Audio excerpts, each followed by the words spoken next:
regular day mo sa bahay niya? Anong mga usual na ginagawa? Ano lang, mahilig na po talaga akong mag-net, internet. And kung hindi, alis ng mga kaibigan ko kung saan pupunta man ng mall or kakain ko. Yun lang yung mga hilig ko, hindi ako mahilig yung mga as in bar. Hindi ko pa nga po nakapasok ng mga embassy. Hindi ko alam yung loob na nung ngayon. How about other talent mo ng singing? Ay, kasi yun naman Republic, Marines.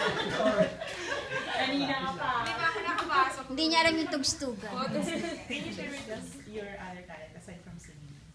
Nag-play po ako ng instruments like guitar and drums. I used to have a band and nag-drums po ako ngayon si yun po. May hindi ako mag-draw.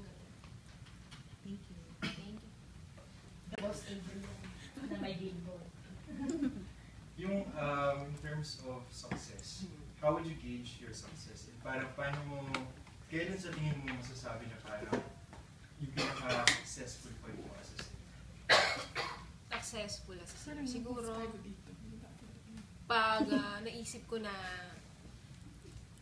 pag marami na siguro napatunayan, like yung albums and concerts na magiging successful, and pag naisip ko na marami nang uma-idolize sa'yo, or marami nang kumbaga yung kanta mo yung kinakanta na rin sa singing contest. Mga ganun po, kasi ganun eh.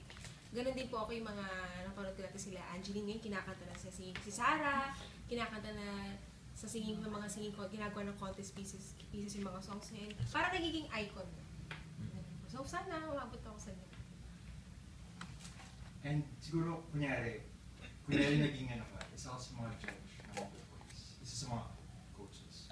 Parang, ano sa tingin mo, ano yung gusto mong hanapin sa isang contestant para makapag-turn ka ng cheer? Siguro, bukod sa siyempre maganda yung boses is, yung galing sa puso. Hindi lang yung, siguro, kasi marami na yung birit-birit. Marami nga pong singers ngayon, hindi singers na diba, ang taas ang boses. Iba pa rin kasi pag galing sa puso, pagramdam mo, mapapindot ka talaga nun eh. Yung mararamdam mo na galing sa puso, yung pagkanta, and feel na feel yung kanta na talaga ang sarap pakinggan. Siguro mapapindot ako nun. Ayun po. Tsaka importante rin kasi yung yung choice of song. Importante lang sa The Voice na ilang minutes na kakanta yun, tapos pag walang humarap. So importante yung mabulaga mo agad. Speaking of song choices, during The Voice, gaano kayo binigyan ng chance to sing your actual choice of songs? Give and take kasi siya, nagtatanungan kami ng coach ko, si Coach Sarah, kung anong song. Meron minsan, choice niya yung masusunod, minsan choice ko naman. Like, yung part na nakalaban, kinanta ko yung Love Somebody. Kakantayin ko dapat nun is Kiss from a Rose, yung bigay sa akin ni Coach Sarah. Yan yung Wiki Seal. Ayun, so parang hindi ako confident. Parang gusto kong parang cautious akong mag-to-love somebody. Parang mas feel ko na mas maasa kasi botohan eh. Mas makaka-connect yung tao. Yung binigyan niya, why not say it? Nagustuhan niya naman po yung arreglo ni Sir Gerard Salong. Yun, na-qualify ako for the grand finals. Ayun po. Manood niyo po ba yun? Yung kunyari, Mirabella, just one. So paano yung pa yun? Feeling na bukod na dati ng About From ASAP, tapos yung gano'n, yung feel mo na... Yung Mirabella po is nabigyan ako ng chance na kantahin. And the music video was good. After po, grand finals pa lang po niyan, sinabihan na ako na kukunin ka na ni Sir Deo. Kung gusto nang kumanta ng Mirabella. So, parang hindi pa rin po ako makapaniwala nung mga naririnig ko yung boss ko tuwing kumakain ako ng hapon. Kunyari may drama scene, biglang, ano ba? Mayroon boses ko yan. Dati hindi naman boss ko. Sobrang, nakapagano'n ako. Si mama nga po nung una, umiyak pa. Umiyak kami. Ang ganda ni Mira. Naiyak siya kasi, sobrang ang saya kasi na marinig mo yung boses mo sa teleserye na nakakaligot, may mga scene, nakakadagdag na iiyak ka na. Sobrang thankful po ako na nabigyan niya ako ng chance. Sana magkaroon pa ulit. Thank you. How confident are you now kaysa yung noon na sa The Voice? Siyempre, nadagdagan na yung confidence ko kasi dati sobrang hiyain ako na. Though, ano pa rin doon pa rin yung hiya ko. Minsan, nahihiya pa rin ako sa stage eh. Hindi ko siya maalis. Pero sana maalis na nga siya. Sinasabihan pa nga po rin po ako na, tanggalin mo na yung hiya. Kasi talagang stage fright mo kasi kailangan dyan ka na eh. Pero compared mo po sa The Voice, as in, marami na malaki na rin po yung magbabago sa confidence. Hindi na rin po ko nahiya makipag-usap sa inyo. Ayun. Status mo. Ano yung... Para The Voice. ano yung pinaka na-enjoy mo na perk? Or perks being... Perks. Siyempre yung mga travel po sa iba't ibang lugar. Like, ngayon po ang mga upcoming ko. This, 21, Hawaii kami. So, sobrang saya na sinong mag-akala na bukod sa nag-enjoy ka na mag-travel, mayroon ka pang TF, di ba? Masaya talaga na hindi ko in-expect na makapunta po ako sa iba't ibang lugar. Yun nga po, Hawaii din, magkakaroon pa po ako sa kapamilya ko ng New Zealand and Australia and Canada. So, sobrang thankful po ako and blessed na. Thankful ako kay God na binigyan nga po. Diba, mahal nga po ng pamasahe, business class pa, o kahit economy, parang hirap. Ayun. So mga fans mo, ano yung pinaka siguro outrageous na nagawa nila sa fans mo? Ano nga ba? May nag-propose na ba? Ganyan. Outrageous talaga. Outrageous talaga. Ano ba? Ano ko maisip? Wala pa naman nagpo-propose. Wala pa na po. May nagsistop lang. Ayun po, siguro yung mga gano'n. May mga, as in, may isang tao na may picture pa siya nakagano'n, tapos yung poster mo nasa likod. Tapos black and white pa, ang creepy na. Tapos yung caption niya, ang haba-haba na English. Tapos ang ano niya pa, meron pa siya sa Instagram, ang username niya, serial killer. Oh my Freaky talaga.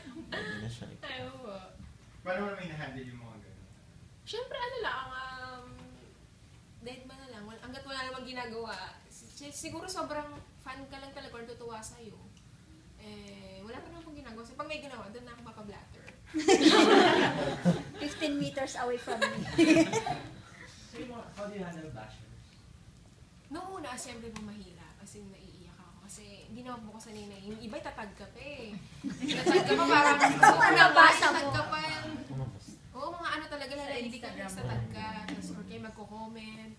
Yung una, siyempre mahirap po na. Ba't ganyan? Hindi naman ako sanay. Pero hanggang ngayon, natutunan ko nga. Ayun, ang isa rin po advice sa akin ni Sarah na Deadma, learn the art of Deadma. Kasi siya nga rin po, dami rin, di ba? Doon nga po magsisimula yung mas masaya nga po ayun mas healthy nga daw po yung may nanggabash na, di ba? Kasi napapansin ka nila.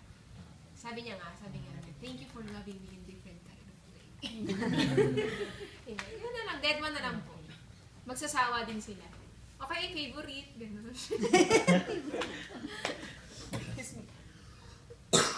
May water. Meron bang pressure in terms of parang...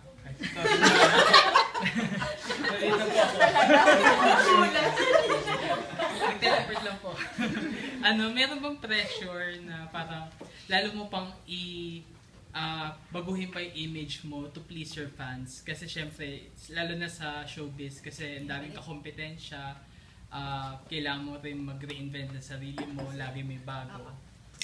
Ayun po siya, meron din po siyang pressure somehow. As in, kinakusap din po ako nila sir, ng Star Magic na inatanong ko kung anong gusto ko look and kailangan nga daw po bawal nga daw po ang medium sa showbiz, kailangan laging small. Kaya binigyan nila ako ng ghost chip. Yung, kasi importante nga rin po ngayon eh, hindi mo rin masasabi na magaling ka. Kasi, although marami rin pong ganun, pero ngayon kasi mas tinitignan din po kasi yung total package kasi kailangan. Kasi yun nga marami kang kompetensya sa data. Lumaban ka rin sa kasi magaling na lahat eh. So, kailangan may sarili ka rin kung look or image na dapat. So, more on, yun yan, gym or nagkakataon din ka ba ng diet or... Diet din po, and yun nga po, gym. Oh. Para okay lang kumain, sa Iba-Bird. Kasi sa TV, nag-a-add nga po ng ano yun. Kailangan ko pa nga po mag-use. Pero meron ka rin, sinasabay mo rin ba doon yung pag-practice, vocalization, ganun. Opo, hindi po mawawala syempre practice everyday. Practice ko na po, practice ko na rin po yung everyday yung magpapatugtog din, sasabayan ko siya, parang vocalize. Oh. Yes, yeah. Would you like to try other, aside from singing, gusto mo bang acting or... Why not po? Pag-iiyan ako ng chance, di ba? Host, kinakaba kasi bulol talaga ako eh. Bulol po ako, nahilig ako mag-bakal. Yun nga po pag-acting, why not po kung bibigyan ako ng chance. Mapag-aaralan naman, may workshop. Diba? May monologue. Pero, Mr. Reese, paano nyo natuklasan when you student tayo, no? She's from St. Benilde. Wow! Nasa system yun. Wow! Paano nyo nalaman yun? Gusto mo nang ilabas na lasan? Ganda na. We're wearing green. Teacher ka dun eh. Ano, pinilap ka rin. Teacher. Ano pala sa? Diba? Akala ko yung student. Looks young. Oo, pumakalakpak na. Master Looks young. May question. Question right. So, summarize niya lahat yan. Oo, sige. Pero paano nyo nalaman yung passion for music? How did you get to discover that when you were a child? Mahilig kasi po ako ng bata. Kasi yung side ng father ko, yung kamanta. Sumasabay ako and nakita siguro na may potential. Sinali ako sa singing contest ng 5 years old ako. Oh. Ayun nga, first sali ko po atas, nagka-prize agad ako. So yun, nagtuloy-tuloy na, naging vision na ng parents ko. Diba? Pambaon. Ano yung mga early role models mo before sino-sino yan? During the 1990s yan, no? Sino ba? Yung mga sila, yung mga divas po dati. Right. Whitney Houston. So, ano yung mga samples ng mga kinakanta mo dati when you were Jenny. I Will Always Love You. Yung Diretso mga vlog na contest to. pieces po na madalas na kinakanta. Or naglalani niya sa lucha din po ako dati. You Don't Have to Say You Love Me. Tila. Meron pa ako gimmick mo ng tuwing I Will Always Love You. Kasi syempre mataba ako.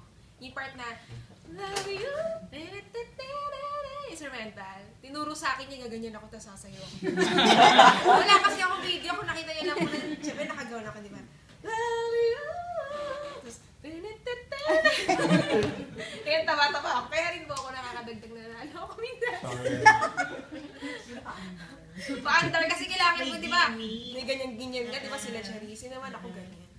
Kasi puro gano'n na eh. Gas-gas na yung gano'n eh. Kendeng naman. Bago si Raisa Chacha, ako muna.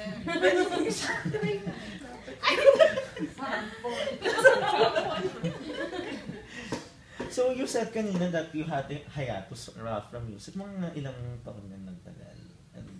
Kasi matagal eh. Nung third year high school ako hanggang siguro mga 2 years. 2 years. So, what did you do? Totally na-disconnect ka ba from music during that time? Or? Hindi naman disconnect pero kakanta ako siguro yung kasi sobrang safe. Ano lang, ganyan nakaupo gano'n. Hindi na talaga yung... But not in a competitive way. Hindi na. Kasi sa The Voice lang yung nagpabalik sa akin. So, for 10 years. And then, matanong ko lang, let's say 10 years from now, kasi you see yourself na. Sana marami ng albums and hopefully sana doon pa rin ako sa industriya. Okay, so salamat. Thank you for that. Tapos yun na kung ano na lang. So thank you for coming. Ano po, sobrang ano ko. As in yung may mga parang best friends ko na ngayon, tatlo sa kanila, tinatawag kong chorba. Sana kahit tanongin ko sila yung kasama. Like ko silang kasama. And as in, nag-uusap kami. Pag pumunta po sila sa event ko, after ko kumanta, magkukwentuhan kami sa isang tapos, yun po, magkukwentuhan na kung ano-ano. Then sa Facebook, kukomentan ko. Napansin ko dito, halos Tagalog yung mga songs mo. Yung sa susunod mo bang album, gagawan ka na ng puro English songs para i-release internationally? Pwede po, why not po? Sana magkaroon nga po ako ng original na English para iba naman po. So, yun din, sana hopefully makagawa din. Or ako po gagawa mismo para sa next album ko. Sana nga, yun nga po sabi ko kanina, gusto ko sana all originals na po para mas masaya. Tutugtog. Parang, pag narinig, ikaw talaga yung, sa'yo talaga nanggaling. Ikaw yung magiging tatak. Yes, sa akin naman, aside from your album, you'll be having your first major concert this coming 29. So what can we expect from that? Yan, syempre, ginabahan ako yun. Kumayo sa August 29 na nag-promote. Syempre, dyan yung kakantahin ko yung iba't ibang genre na pwede kong kantahin. Kasi madalas sa ASA, puro diva side ko. So, ibang side naman siguro, halo ko ng counting twist na ibang genre naman bukod sa mga kinakanta ko na madalas. And, mag-play nga po ako ng mga instruments. How about dancing, production, ano? Let's see. Surprise. Something. Baka tawag doon mag-harness. Wow. Harness talaga. Basag ang mga baso. Virgin Velasquez. Pa-side naman yung mga special guest mo for that upcoming concert. Special guest ko po yan is si Yoy Volante, yung kaduwet ko po yan. And yung isa sa mga co-artist ko po sa The Voice, si Paolo Ongesa. Ano yung mga, tawag dito, preparation mo for that upcoming concert? Siyempre, dahil nga walang prompter yan, kailangan kabisado ko yung songs. So, pakinig lang talaga ng mga songs and with the band siguro, magkakaroon kami ng rehearsals.